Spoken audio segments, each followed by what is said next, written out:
So today I'd like to talk about the mainly treatment of the traumatic anterior dislocation. Here is one case, 40 years male. He fell down and had a shoulder dislocation. This is X-ray after reduction. It looks intact. But if CT was taken, you can see the fragment. So this is bony bunkered. Look at the X-ray again. You can see the fragment here. The incidence of the glenoid defect and the heel sac lesion is very high, 86% and 94% respectively.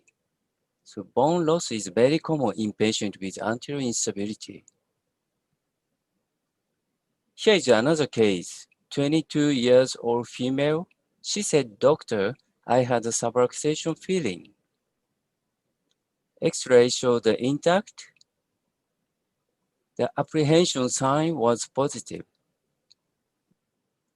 MR arthrography indicated no buncombe lesion. So this means she is a MDI, multidirectional instability patient. She had greater external rotation angle and general joint laxity was positive, 3 out of 5. So this is contraindication for surgery. In many cases, physio is effective for this patient. For the first dislocation, which treatment do you choose? Regarding surgery, arthroscopic buccal repair is a gold standard procedure. Recurrence rate after surgery is 0 to 19%, whereas 30 to 40% after external rotation immobilization. If we consider only the recurrence rate, we can say surgical treatment is better. There is a report warning recent trend by Hobelius. 257 past dislocator were managed with immobilization. 43% patient had not dislocated. He reported surgery will result in a rate of unnecessary operation of the 30%. This study warns a recent trend is shifting too much to surgery. So what is the surgical indication of the first dislocator? If patient don't want to have a recurrence anymore, and patient have a severe dislocation feeling in ADL and large bony buncard. We need to be careful one more point. Some patients said, "I want to have a surgery because I want to return to the play quickly." Regarding the return to sport, surgery is not superior to the conservative treatment. It's equal because we cannot shorten the healing period. Duration for healing of the buccal lesion is the same regardless of the kind of treatment. How about immobilization? Do you use a sling after reduction? I prefer to use the external rotation immobilization, which was developed by my mentor, Professor H. Itoi. The first clinical study reported by Professor Itoi was a great shock. ER immobilization 3 weeks was performed in 40 patients. Recurrence rate was 0%. It was amazing. Next, we performed the multi-center study. Almost 200 patients were enrolled. Recurrence rate was 26% in ER group and 42% in IR group. So what is the indication for external rotation immobilization? The first dislocator, and within 3 days after reduction, and young patient less than 40. Commercially, many ER braces are available all over the world. But looking at the literature, some papers reported ER immobilization is effective. On the other hand, some reported not effective. Then we performed a systematic review. 9 studies, more than 800 patients were included. As a result, recurrence rate was 22% in the ER group and 35% in the IR group. It was statistically demonstrated. Now we have ongoing prospective multicenter randomized controlled trial using abduction and external rotation brace. Protection brace. By using this protection brace, we can prevent the dislocation position. Several protection braces are commercially available. What is the indication of the protection brace? In-season athlete, and if patients don't want to have a surgery. Both reported the usefulness of the brace for in-season athlete. 87% athletes were able to return to their sport. Disadvantage of this brace is players cannot use it in the game. Thus, there are 3 options for the first dislocation: ER immobilization, surgery, and protection brace.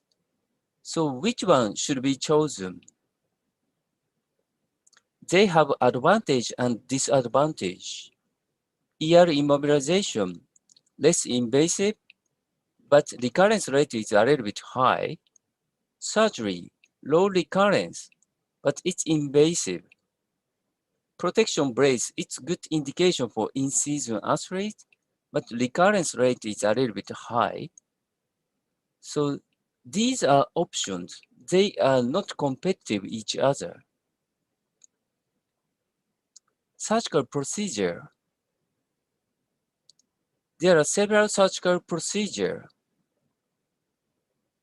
Which procedure should be performed? Arthroscopic bunion repair is a gold standard procedure. In my hospital, 90% arthroscopic bunion repair, 8% latarge procedure, 2% remplissage. We reported good clinical result of the scopic bunion repair. Recurrence rate of the 100 patient was 6%. So surgical indication, traumatic recurrent anterior dislocation, and severe instability feeling. The contraindication of the arthroscopic bunion repair: a large glenoid defect, large Hill-Sachs lesion, and contact collision athlete. Regarding the large glenoid defect,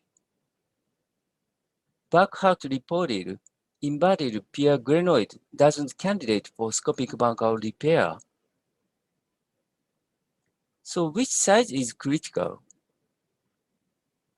We have been involved in the shoulder biomechanics, and our study demonstrated 25% of the glenoid width is critical size.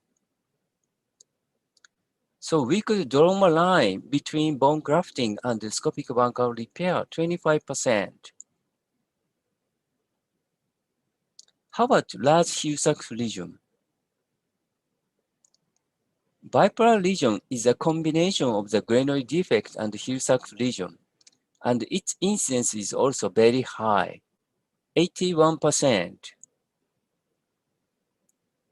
When considering treatment of the glenoid defect, we just think about glenoid defect because it is related to the mid-range stability.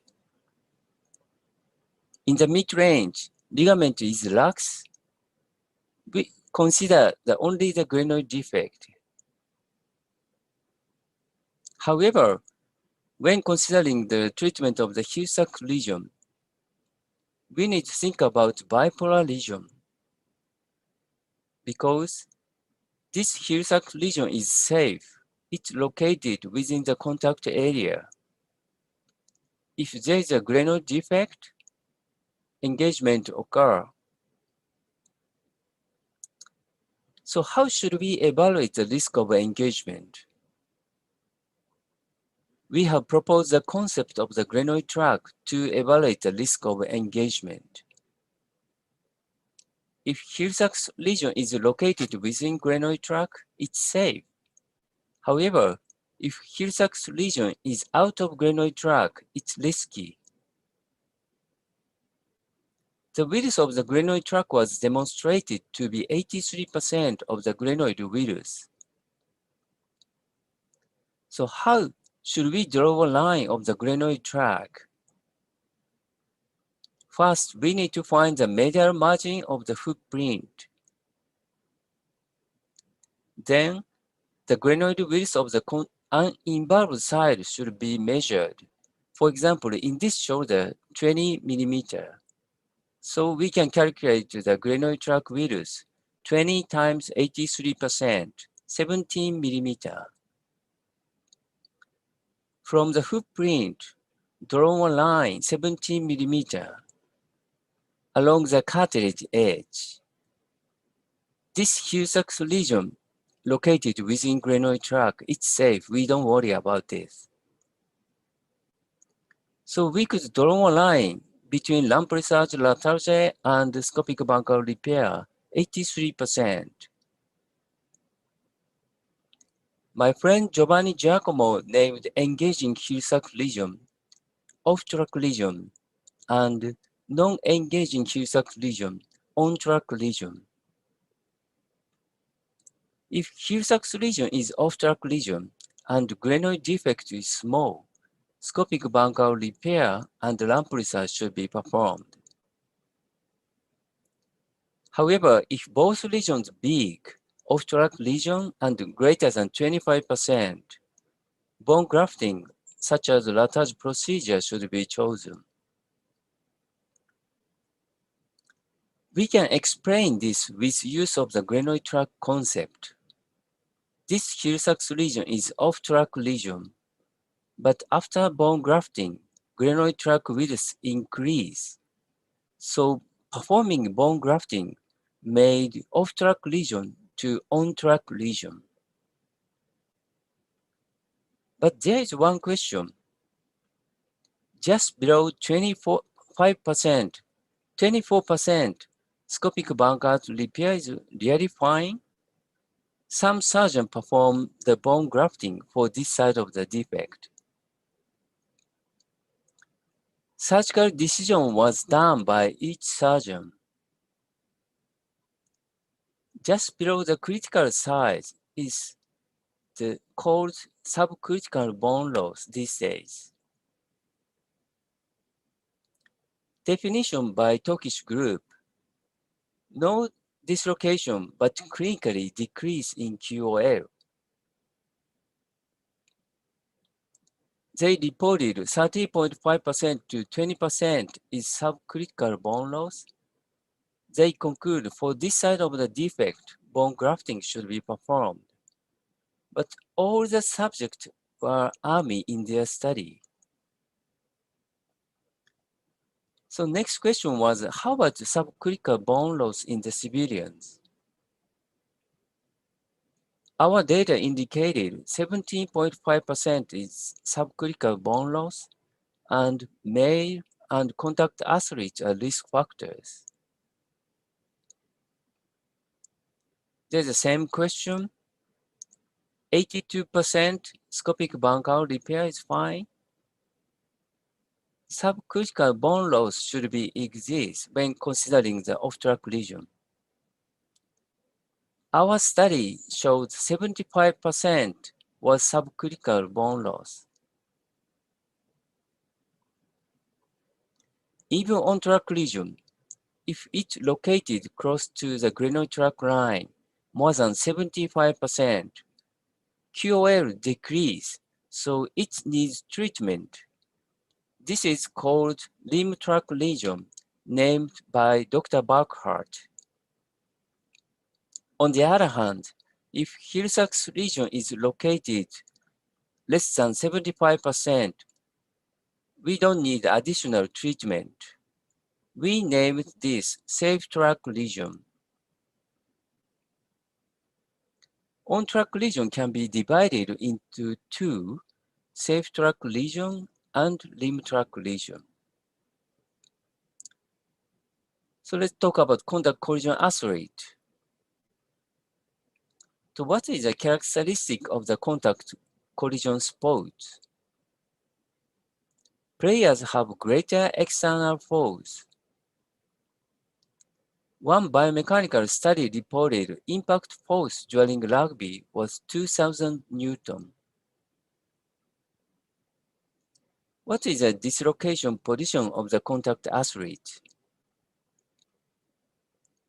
Pineal analysis using 16 rugby players showed 8 dislocator more than 90 degrees elevation, 3 dislocator horizontal abduction. So dislocation position are not always abduction and external rotation. In fact, more common in the mid-range. The shoulder of the contact athlete can become stable after scopic bunkle repair. Looking at the literature, recurrence rate after scopic bunkle repair in contact collision athlete, 25% to 38%, it's high. Our series of the 100 patients indicated recurrence rate of the contact athlete was 14%, whereas non-contact athlete, 5%. It's 3 times. Stabilizing mechanism of the scopic bunkle repair is reconstruction of the IGHL. Stability position can be divided into two, end range and mid range. End range means so-called abduction external rotation position. Mid range means other position. In the end range, ligament becomes taut and it contributes to the stability. However, in the mid-range, ligament is lax, so it doesn't contribute to the stability. Bunkle region is a version of the IGHL. So after bunkle repair, shoulder became stable in the end range. On the other hand, in the mid-range, stability does not increase even after bunkle repair. Adjunct procedures such as rotator interval closure and lump research contribute to the stability in the mid-range. Looking at the biomechanical studies about rotator interval closure, in one report, no effect, but in 3 reports, effective. How about lump research? In 4 reports, no verification. Only one report investigated in 0 and 45 degrees mid-range. They conclude no effect. So in conclusion, the stabilizing effect in the mid-range, rotator interval closure, yes, lump research, still unclear. Anyway, we need the procedure which increases the stability in the mid-range for contact collision athlete. We prefer to perform Latarge procedure because it has a reasonable stabilizing mechanism. We demonstrated it in the biomechanical study. Our data showed the main stabilizing mechanism was a sling effect, which was provided by both subscapularis and conjoint tendon. The contribution of the sling effect was 80% in the end range and 50 to 60% in the mid range. In the mid range, stability increased depending on the applied load. By performing Latar's procedure, stability increased in the mid range. How about stability in the end range? Stability increased by 13% compared to the intact shoulder. Thus, we can expect the increase of the stability in both end range and mid range. So we are able to say that the Latar's procedure is effective for contact athlete. Lastly, let's talk about bony Bankart. Surgical procedure is depending on the size of the fragment. For small fragment, less than 1 centimeter, if we fix the capsule ligament complex, bony fragment is reduced and fixed to the glenoid at the same time. Fragment can be sandwiched between sutures. Moderate fragment. I prefer to perform porcelain method, simple suture method. Sutures are wrapped around the fragment. Some surgeons perform suture bridge technique. This is also one of the options. For large fragment, in this case, we need to pass the suture through the fragment. I prefer to use a suture leader to penetrate the fragment. Strong suture hook, bone stitcher, is also useful to penetrate the bone.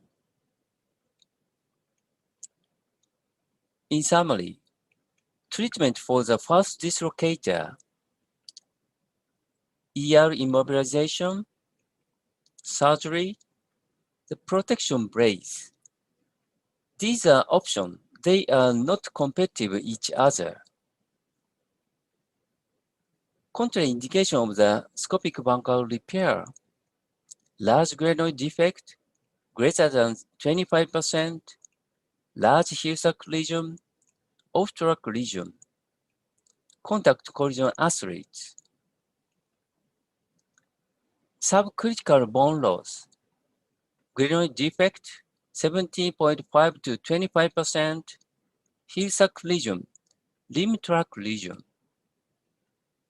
Contact collision athlete, they need stability in the mid-range, and Latar's procedure is a reasonable procedure for contact collision athlete. Thank you for your attention.